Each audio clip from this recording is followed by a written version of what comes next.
Salut, c'est Maël, bienvenue sur ma chaîne consacrée au dessin et à la bande dessinée. Alors cette semaine, je vous propose de vous donner des conseils et des astuces pour réaliser des décors dans un style plutôt naturel avec des arbres, de la forêt, de la montagne, de l'herbe, etc., etc. Tout ce qu'on peut trouver en extérieur dans la nature. On va partir plutôt dans un style bande dessinée. Je vais vraiment utiliser mon style pour vous montrer comment je réalise ce type de décor qui va vraiment être utile par la suite pour intégrer des personnages, des histoires, un univers. C'est très important dans la bande dessinée, dans le monde de l'illustration. Il n'y a pas que les personnages. Effectivement, il faut savoir dessiner les personnages, mais si vous ne savez pas dessiner tout ce qui se trouve autour, vous aurez beaucoup plus de difficultés. Donc ici, je vais vous montrer vraiment comment créer, on va dire, un décor type pour une scène dans une forêt, autour d'un arbre, etc., etc. Si vous me rejoignez, n'hésitez pas à vous abonner à cette chaîne pour ne rien louper. Vous avez plusieurs playlists où vous pouvez trouver des vidéos sur la perspective, sur le décor, sur les personnages, sur la création de bandes dessinées, etc., etc.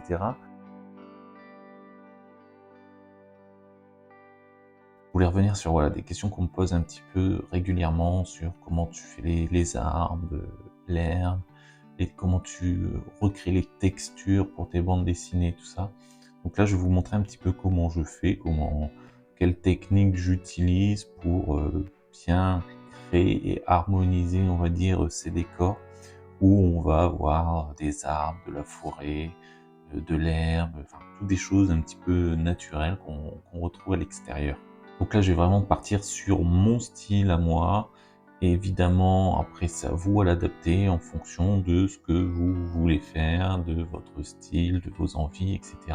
Mais vous allez voir qu'il y a des choses que on peut justement utiliser et qu'il faut connaître justement pour, peu importe le style, c'est des choses un petit peu à savoir.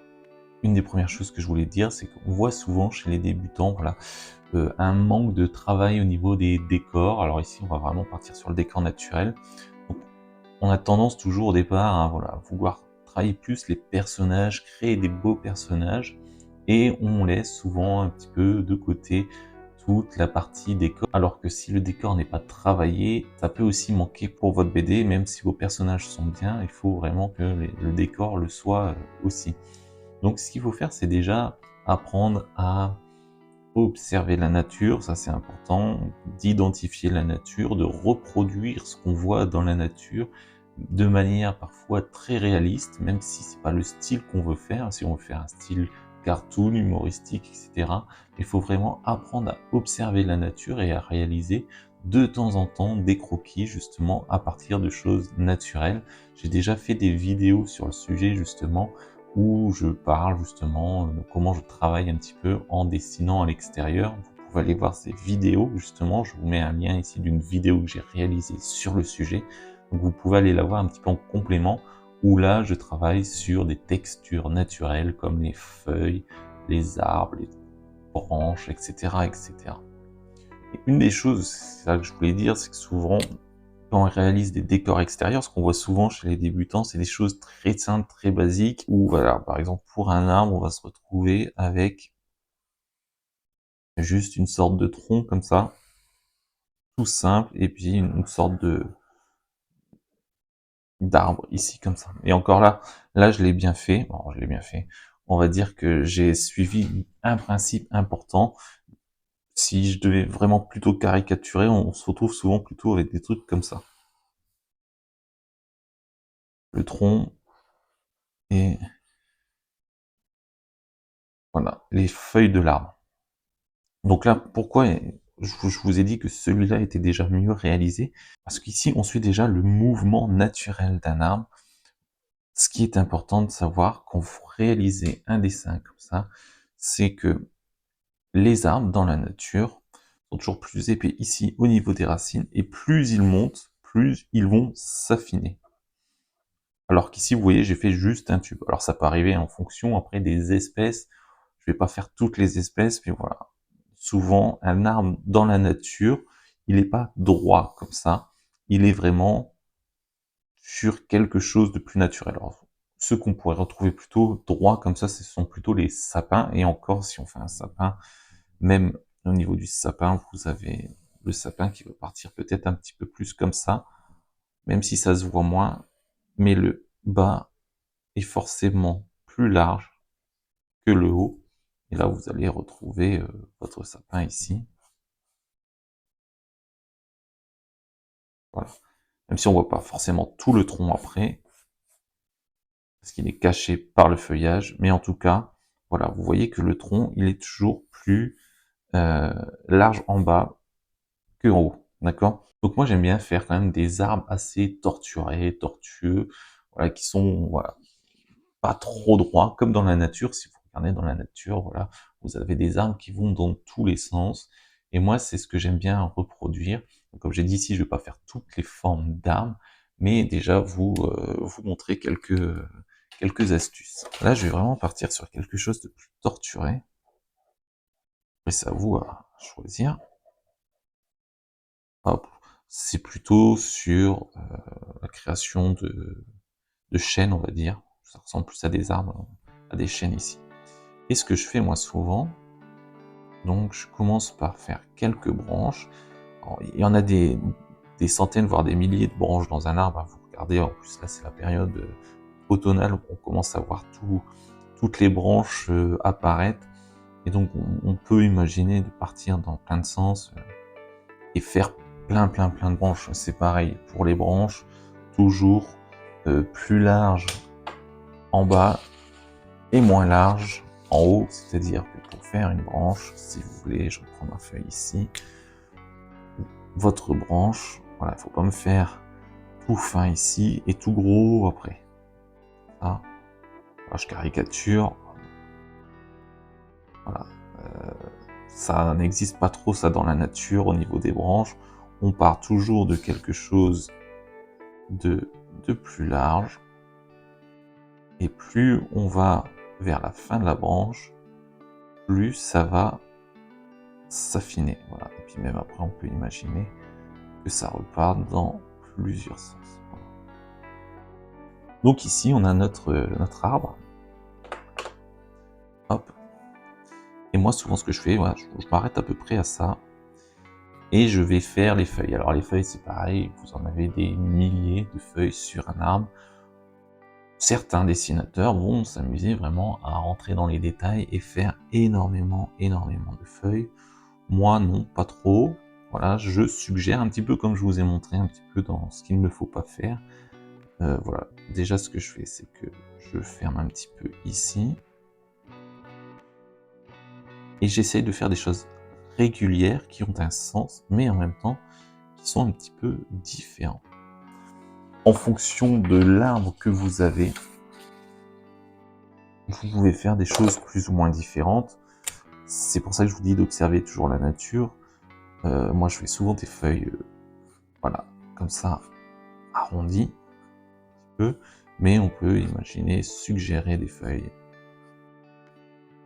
plus en forme de pointe, là, ou alors après vous avez et qui vont être un peu plus larges. Voilà. À vous d'aller voir un petit peu dans la nature ce qui vous attire le plus, et puis en fonction du décor, du style, de ce que vous voulez donner, de faire des feuilles plus ou moins larges, etc. Là, c'est la période automnale, donc on peut aller ramasser des feuilles et regarder un petit peu tout ça. Donc si on prend mon arbre ici, moi ça donne ça. Donc si je devais un petit peu repasser les traits pour qu'on voit mieux en noir, donc là je fais juste au liner, un peu épais pour vous montrer. Donc voilà, et comme c'est l'écorce, on fait des choses plus ou moins régulières. On n'est pas obligé de faire juste un trait jusqu'au bout. On peut s'amuser, voilà, à faire des petits débordements, etc. Hop, et là la racine. Là je laisse pour l'instant comme ça. On peut imaginer de faire le sol aussi. Ici, là. Ah. Ce que je fais souvent, c'est que je fais une partie plus ombrée, c'est-à-dire la partie des feuilles qui vont être plutôt derrière, ici. Donc soit sous forme de hachure, je vais faire juste la hachure pour vous montrer, soit vous venez faire carrément un aplat de noir. Voilà. Et puis on peut même imaginer, par exemple, juste quelques feuilles. Alors, elles, si elles sont derrière, on va venir les faire en noir aussi, qui ne sont pas forcément attachées, et d'autres qui vont peut-être se balader ici, à droite, à gauche. Alors si vous voulez, vous pouvez les relier par des petites branches obligées. On peut imaginer ici qu'il y a une branche qui sort. Si c'est pareil à l'intérieur, vous pouvez venir rajouter par endroits des feuilles. Alors il ne faut pas que ce soit partout pareil, il faut essayer de faire des choses un petit peu différentes qui restent dans le même style. Voilà. On peut imaginer par exemple qu'il y a une petite branche ici qui part sur l'arrière. Celle-là, je vais la faire en noir parce qu'elle est derrière, avec des petites feuilles qui se baladent un petit peu à droite à gauche. Certaines sont collées, d'autres ne le sont pas. On peut s'amuser, travailler un petit peu sur la texture, donc là c'est pareil, c'est en fonction de votre style, plus ou moins travaillé. Moi ce que je fais, c'est souvent je fais des petits traits comme ça. Alors là j'ai pris un liner en 0,8 pour faire un peu les écorces, pour faire quelque chose d'assez irrégulier. Là je laisse un peu de place parce que, vous voyez, des fois aux arbres, on voit ça, hop, et on peut partir, et puis des fois je fais un petit peu des traits dans tous les sens. Je mets un peu des trous pour donner quelque chose. Vous voyez, j'ai fait des traits plus fins à l'intérieur. Ce qu'on peut faire, ce qu'on peut rajouter par la suite, c'est de venir rajouter, par exemple, de l'herbe. Alors pour l'herbe, c'est pareil, vous avez plusieurs techniques, plusieurs façons de faire. Je reprends un petit peu ma feuille ici. Évitez de venir juste me faire un trait droit comme ça. Bon, vous pouvez, hein, et puis mettre votre arbre ici. Bon, ce qui est bien, c'est de travailler l'herbe. On peut faire juste des petits traits comme ça, toujours irréguliers, mais qui se ressemblent toujours. Pourquoi pas, ça peut être un effet. Avec l'arbre qui va venir s'intégrer ici. Et puis par endroit, venir rajouter des petits traits pour montrer, voilà, on va pas dessiner toute l'herbe, ou des traits un peu plus, en fonction de ce que vous voulez comme style, plus épais comme ça, plus en pointe. Ça peut être aussi une solution. Voilà, deux façons de faire l'herbe. Donc si on reprend ici, on peut venir rajouter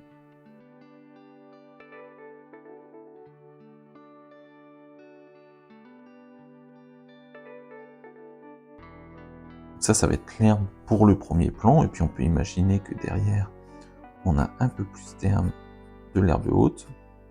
On peut essayer de penser un petit peu en 3 dimensions, ou au moins en profondeur, pour donner vraiment plus de profondeur et de volume. Voilà, là je fais des herbes un peu plus hautes pour l'arrière. Là j'ai laissé de la place, on peut s'amuser à faire par exemple des champignons. Pour moi les champignons, ils sont toujours blancs et rouges, ça n'a pas varié, ça n'a pas changé. Et donc du coup, voilà, mes champignons, ça reste très version Schtroumpf pour l'instant. Un petit peu la création d'un arbre, en tout cas, de tout un décor autour d'un arbre. Ce que je n'ai pas fait par exemple, et ce que j'aime faire aussi, dans toujours les petits détails, c'est les fleurs. Alors les fleurs, on peut juste faire une fleur qui est vraiment comme une pâquerette, un petit peu à plat sur l'herbe. Donc ici, un rond, voilà, pour suggérer un peu des fleurs. Faire des fleurs, par exemple ici, avec la tige là. Voilà, là je vous ai fait un arbre, on va dire, type chêne, mais on peut imaginer plein d'autres choses. On peut imaginer par exemple, pas obligé de faire des gros arbres comme ça à chaque fois. Ce qu'on peut faire par exemple, c'est partir sur juste un arbre qui n'a que quelques années. Donc là on va partir sur quelque chose, peut-être je vais le faire derrière un peu. Ici, je vais le faire ici. Directement au crayon, hop, voilà. Et puis là, au lieu de faire un gros feuillage comme ça, on peut partir sur des choses un petit peu plus petites. Ça fait un peu un style japonisant au niveau de la forme de l'arbre, avec ces petites boules. Là par exemple, ou alors après, on peut imaginer de venir lui faire juste que quelques feuilles, avec la branche qui continue dans un sens et dans un autre. Hop. Plus on va vers le fond, plus les traits sont fins, plus on est devant la scène, plus les traits sont épais. Donc ça c'est important. Et aussi des traits moins épais, par exemple ici, parce que l'arbre est beaucoup plus jeune que cet arbre qui est beaucoup plus costaud. Autre chose qu'on peut faire, c'est des rochers. On trouve des rochers en extérieur. Et donc pour faire ça, on va faire des formes. Je vais le faire au crayon pour être sûr un petit peu au départ. Donc là, c'est de l'observation. Vous avez des formes plutôt rondes, plutôt lisses. Et après, vous pouvez avoir des formes un peu plus carrées, etc.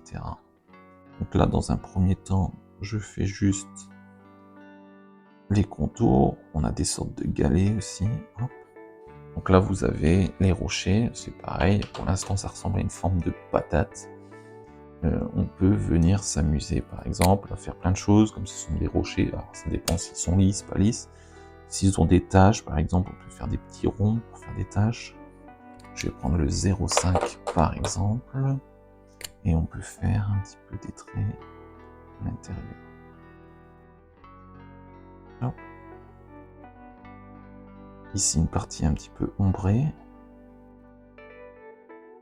Vous voyez, là c'est pareil, un petit peu ombré ici. Là, je fais des hachures. Bon, on pourrait faire ça, des fissures, après, hein, des petites fissures comme ça, en fonction des arbres. Donc c'est d'essayer de faire des choses irrégulières, mais qui ont du sens. Voilà, à chaque fois pour essayer de donner un petit peu la forme. Je peux vous montrer encore, voilà, j'ai un peu de place ici, un autre style d'arbre. J'essaye de faire quelque chose de plutôt linéaire pour le tronc en tout cas. C'est une autre approche. Et en fait, voilà, c'est pour ça que je dis que c'est une forme de un peu style boulot. Pour les cordes, je vais faire des trucs un petit peu noirs comme ça.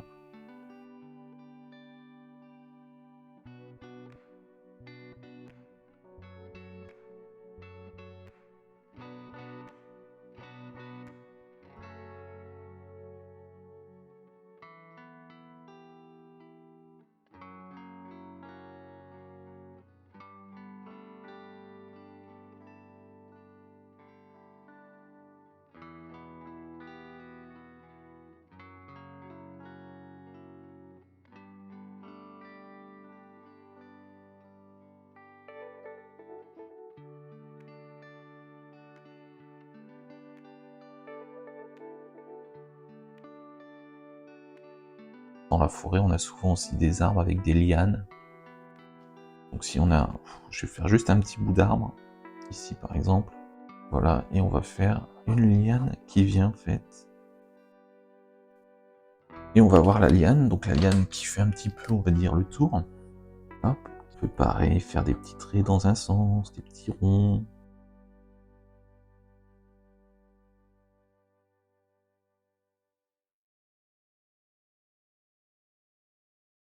Voilà, vous avez une sorte de forêt qui n'est pas du tout homogène, avec des styles un petit peu différents, et qui vous donne vraiment quelque chose d'intéressant. Je vais vous montrer deux trucs, deux styles différents. Donc là, on part sur une clairière, on va dire, plutôt, avec à l'arrière, plutôt des collines et une sorte de montagne. Donc pour faire ça, pour terminer, quand vous voulez faire une montagne ou des collines, il faut savoir qu'il y a plusieurs étages. Donc on va commencer par faire un étage plutôt bas, avec un côté un peu plutôt colline, comme ça. Un deuxième étage où on va partir sur de la montagne plutôt basse, et qui donne, voilà, un petit peu plus, avec des picots un peu plus torturés, ici. Et pourquoi pas à des endroits faire des petits points noirs comme ça, suggérer un peu de végétation, une petite habitation, faire quelques petits traits aussi, pour montrer qu'il s'agit de la montagne ici. Là on est plutôt sur le système collinaire. Et après si on est sur, on va montrer vraiment une plus grande montagne, on va partir sur des choses un peu plus en pic. Pourquoi pas suggérer un peu de la neige éternelle. Voilà, donc ça prend un peu plus de forme après quand on vient mettre en couleur, si on veut mettre en couleur. Si on part sur un style où on a plutôt une forêt dense derrière, donc pour faire ça, on va prendre pareil un liner beaucoup plus fin. Donc là, je suis sur du 0,5, je vais rester sur ça.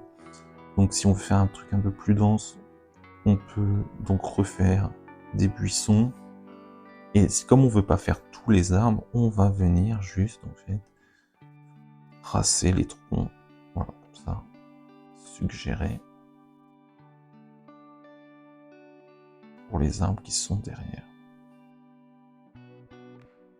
C'est un petit peu, voilà, refaire un peu la même chose, mais très finement.